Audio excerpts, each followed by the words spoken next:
Hi guys! Ituturo ko naman sa inyo ang paggawa ng aming cheese sauce. Tara, let's go!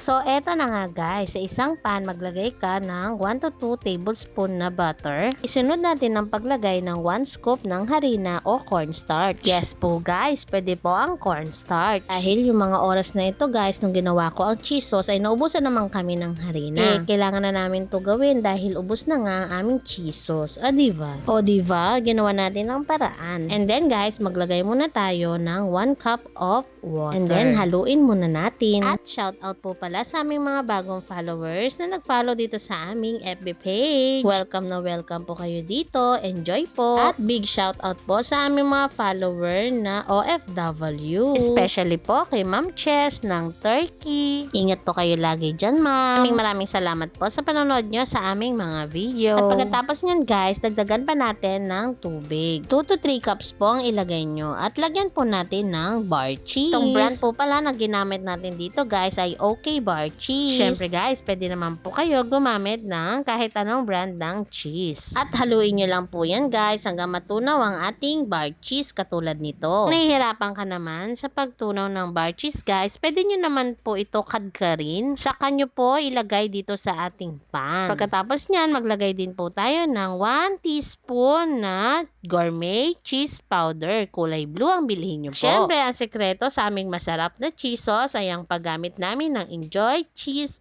Dip powder mix. Kaya kung gusto nyo ng masarap na cheese sauce, ay ito lang idagdag natin. 1 scoop ng Enjoy Cheese Dip powder mix. Haluin lang natin yan ng haluin hanggang matunaw na ang lahat ng powder na nilagay natin. O diba guys, another business idea ulit ang may share namin sa inyo na pwedeng nyong idagdag at gamitin sa inyong small business. At ang huling nilagay natin dito guys ay 1 kutsara ng white sugar at 1 kurot ng asin. Para mabalansin natin ang lasa ng ating cheese sauce. Para sa mga nagtatanong, ginagamit po ang aming cheese sauce sa aming fries, nachos, at burger. At ayan na, tapos na natin gawin ang ating cheese sauce. Yun lang guys. Thanks for watching. Bye-bye.